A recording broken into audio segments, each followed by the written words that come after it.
Yes, Sashika students, today let's discuss about the relationship between coefficients and zeros of linear polynomial with degree 1, quadratic polynomial with degree 2, and cubic polynomial with degree 3. You see students, first let's learn what is the standard form of linear polynomial in one variable, that is a x plus b. This is the standard form of linear polynomial. Here the degree is 1, that is the maximum power of variable. If the variable is x, its power is 1, right? So the number of zeros will always be 1, right? Let's say the 0 is just alpha in this case, right? By a Greek letter, we denote the 0. It's also interesting to find out, students, if this is the graph of ax plus b, this graph of ax plus b will cut the x-axis on a point, and this value of x will be the 0. That means the point where the graph of ax plus b, linear graph, cuts the x-axis will denote the 0 of the polynomial. Let's say in this case alpha is equal to minus 2. So minus 2 would be the 0 of this linear polynomial. The standard way how we can write a cubic polynomial is a, I'm sorry, standard way how we can write a quadratic polynomial is ax square plus bx plus c. Here students, a, b, c are the coefficients. They are the coefficients, and x is a variable, right? Since the degree is 2, there'll be two zeros, let's say alpha and beta. Here we are going to understand quickly what is going to be the relationship between these two zeros and these three, not variables, these three coefficients, right? We will just see. And then in the last, we are taking third case. Here cubic polynomial has 3 degree. The standard form of cubic polynomial is a x cube plus b x square plus cx plus d. Right, G? Here a, b, c, d are the coefficients, and x is a variable. The degree is 3. So obviously the number of zeros will also be 3. Number of zeros of a polynomial is always equal to its degree. So here let's say the zeros are alpha, beta, and the third zero we take all the Greek letters gamma. Now it's very interesting.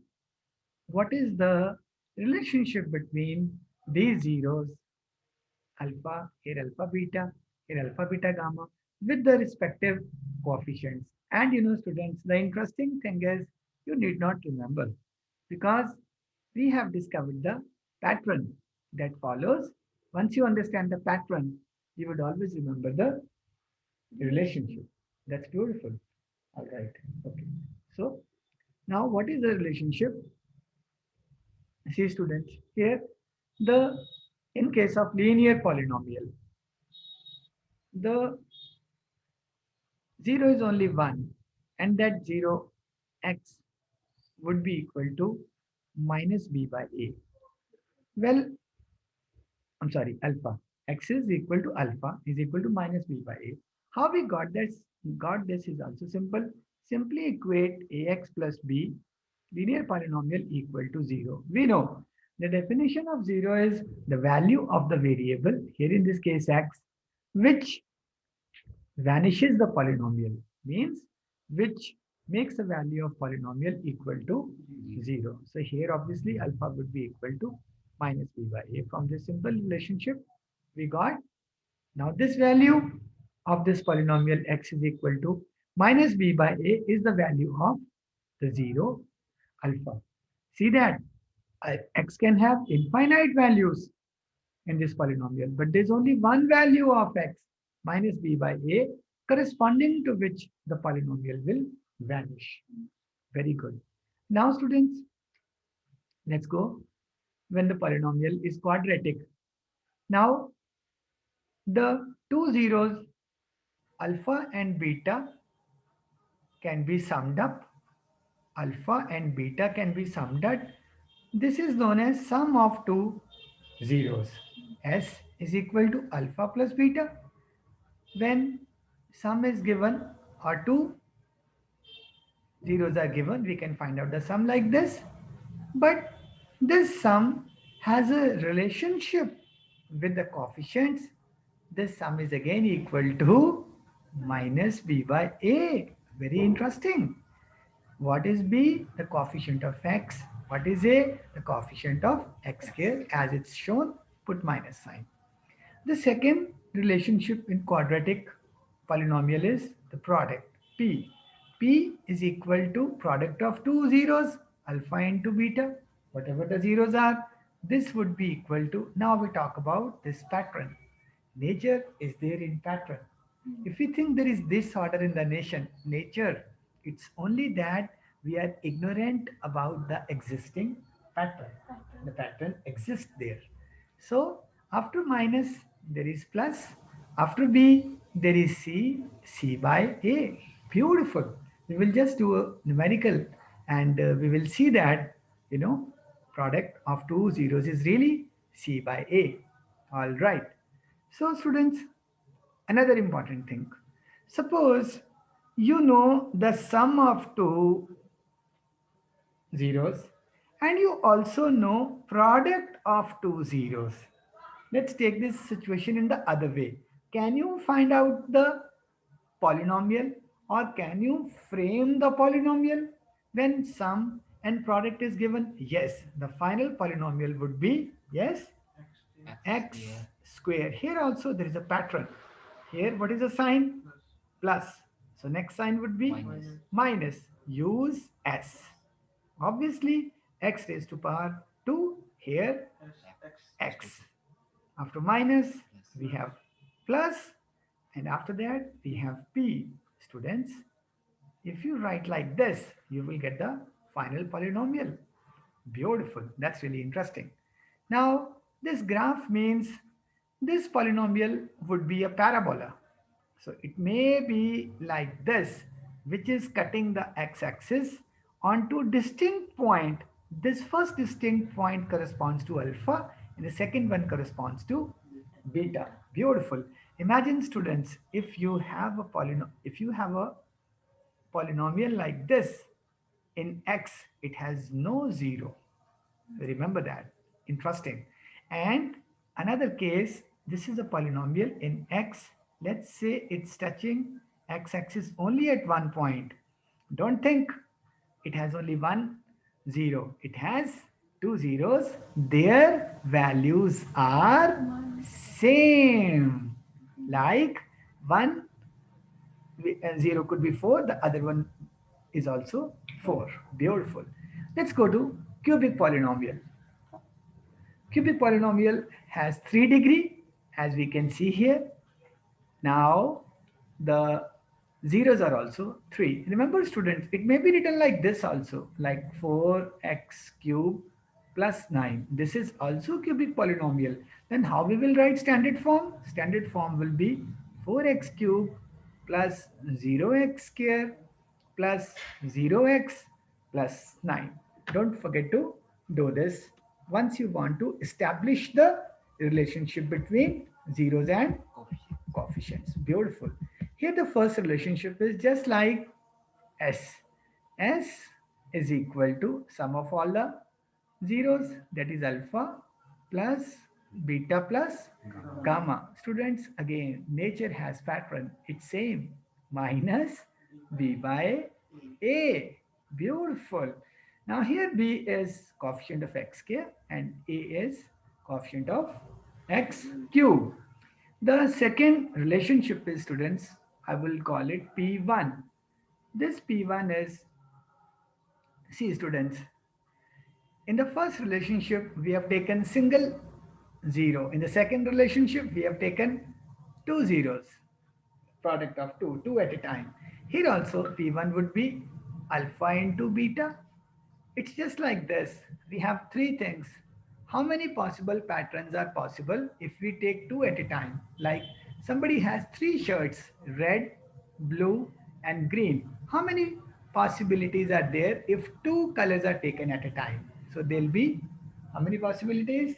Three possibilities. Alpha into beta plus beta into gamma. Then let's go back, gamma into alpha. So students, this is P1, and interestingly again pattern. After minus we have plus. I need not even write plus. After B we have C. It will be C by A. Very simple. So if the polynomial is given to you and somebody says, can you find the value of alpha beta plus beta gamma plus gamma alpha? Even if you don't know the zeros, just by writing C by A, you will get this product.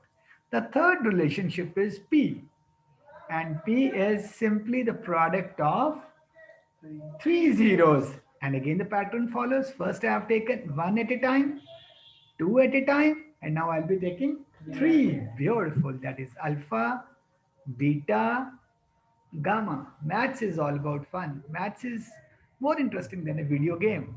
Alpha, beta, gamma. This would be equal to, again pattern here, minus, plus, again minus. After C, we will have D. D by A would be P. Suppose you know S, the sum of three variables, three zeros.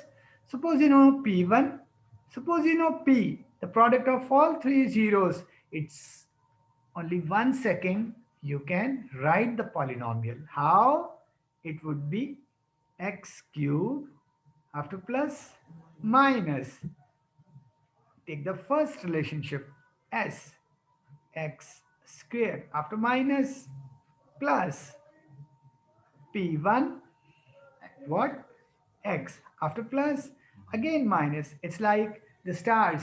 Sometimes we think they're twinkling, sometimes we think they're not twinkling, but actually it's a continuous light we are getting from stars, but it's a diffraction which compels us to think that the stars are twinkling. They are actually not. So x cube minus sx square plus p1x plus then minus the last relationship p. Wow, students, that's really interesting. And you might be excited to do some numericals on this. That's great. This is a final polynomial. Final polynomial. If the three relationships are given in the cubic polynomial.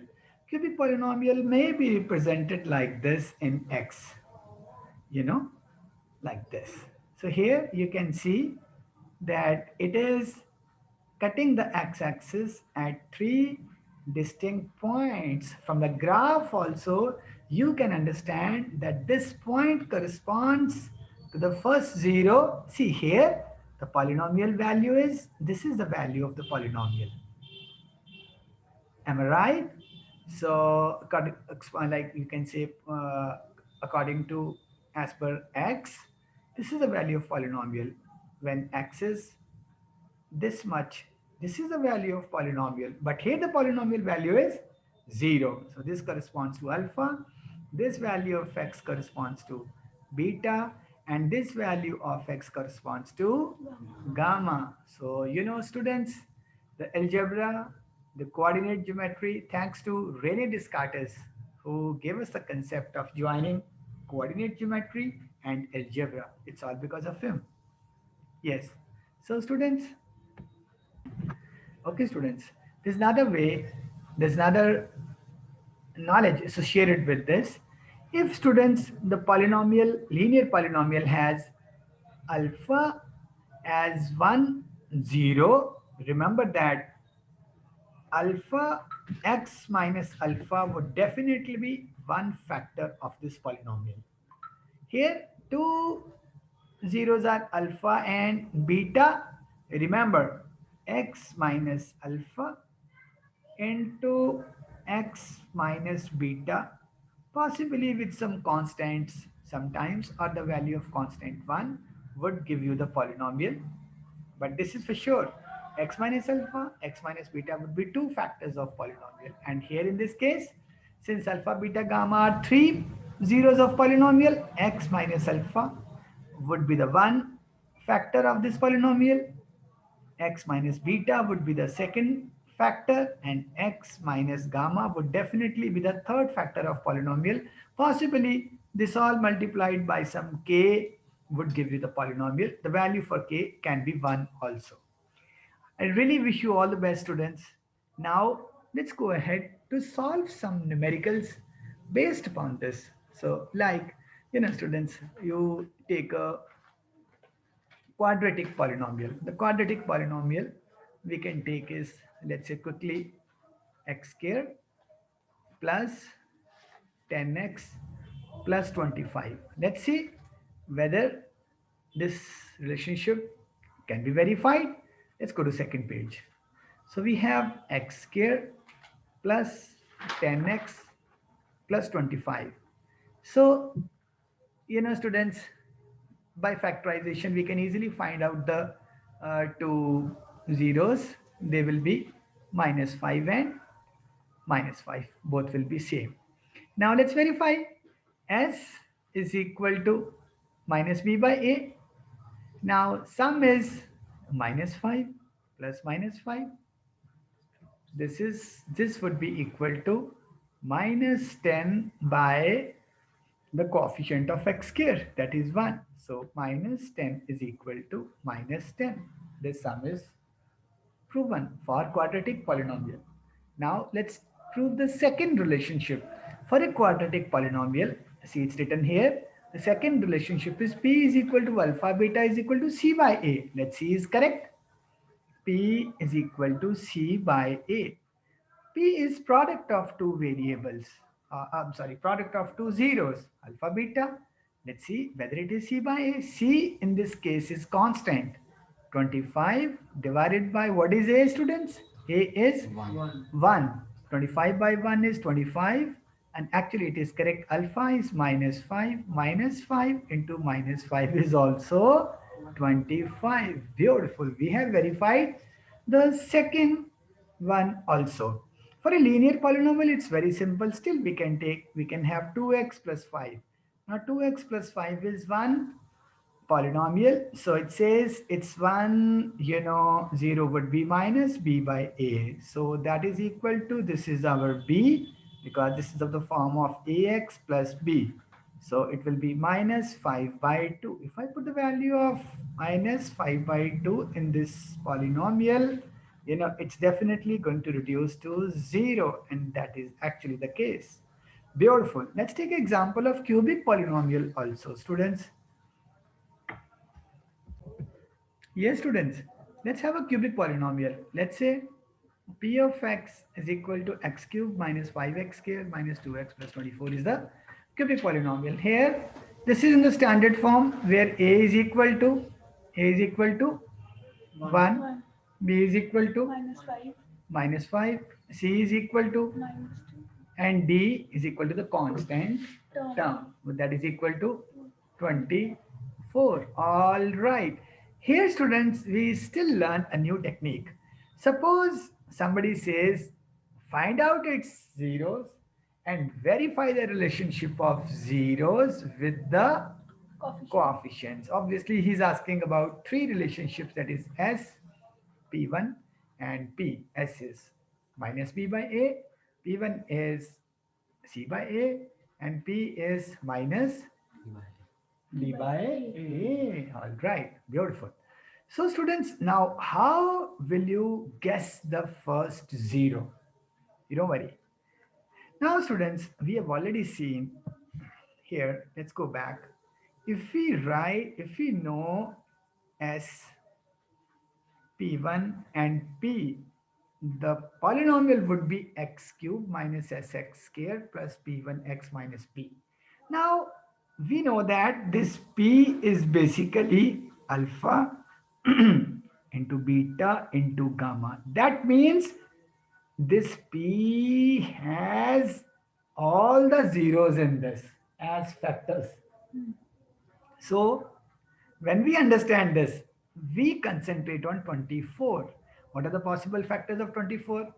Plus minus 2, plus minus 1, plus minus 6, and plus minus 3. So students, definitely all the zeros are possibly in these. Am I right? Possibly. So let's try with P of minus 2. So this will be minus 8 minus 2 to the minus 20, then minus plus 4 plus 24. Well, that is equal to 0. Wow. So alpha we already know is equal to minus 2. Once we know alpha, we have also studied that if alpha is there, then x minus alpha definitely is one factor of this polynomial. So what you can do? You can divide p of x by x minus alpha. You will get a quadratic polynomial of the form of ax squared plus bx plus c. Now on middle term splitting, or on factorization, you will get the other two zeros, beta and gamma. So here I leave this exercise to you and I tell you that beta and gamma are, please tell me. Minus 4. Beta is minus 4 and gamma is Minus 3. minus 3. 3. And alpha we know is, what is alpha? Minus 2. 2. Beautiful. So here, can we verify the relationship? Oh yes, we can. The first relationship is S.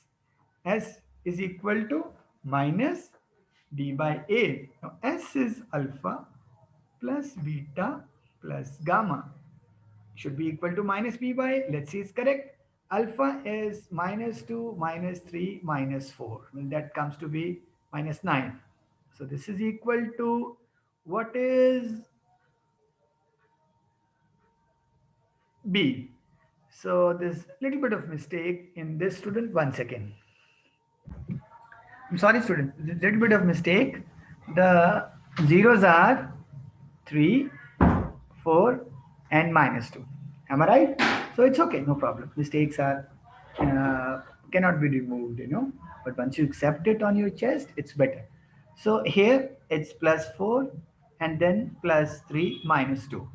Now see students, uh, this is equal to minus b by a. B is minus 5. So it will be minus of b is minus 5 divided by a is coefficient of x cube, that is 1, is equal to 5. And 4 plus 7 minus 2 is also equal to 5. 5 is equal to 5. First relationship is confirmed.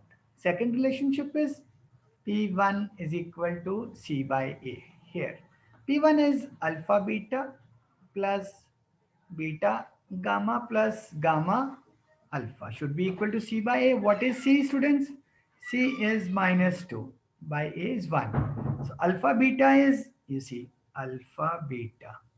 So alpha beta is 4 into minus 2, that is minus 8, plus beta gamma 4 into 3 is 12, plus gamma alpha is equal to minus 6. Is it equal to minus 2? Well, 8 plus 6 is 14, minus 14 plus 12 minus 2 is equal to minus 2. Beautiful. The second relationship is also verified. The third relationship is this: P is equal to minus d by a. P is alpha into beta into gamma. Well, that should be equal to minus d by a. What is d? D is 24, so minus 24. And alpha beta gamma, 4 into 3 into minus 2. Guys, this is equal to 4 3s are 12 into minus 2 is minus 24. And this is also minus 24. God has really helped us. Sorry for the mistake here. So this is a complete video about what is a relationship, how to find the zeros and everything, and representation of zeros on the graph, and understanding just by looking at the polynomial and how many zeros it has. Stay blessed, stay tuned, Learn drink some CBSE. kada, have a nice time. Learn CBSE. Consider subscribing if you liked it.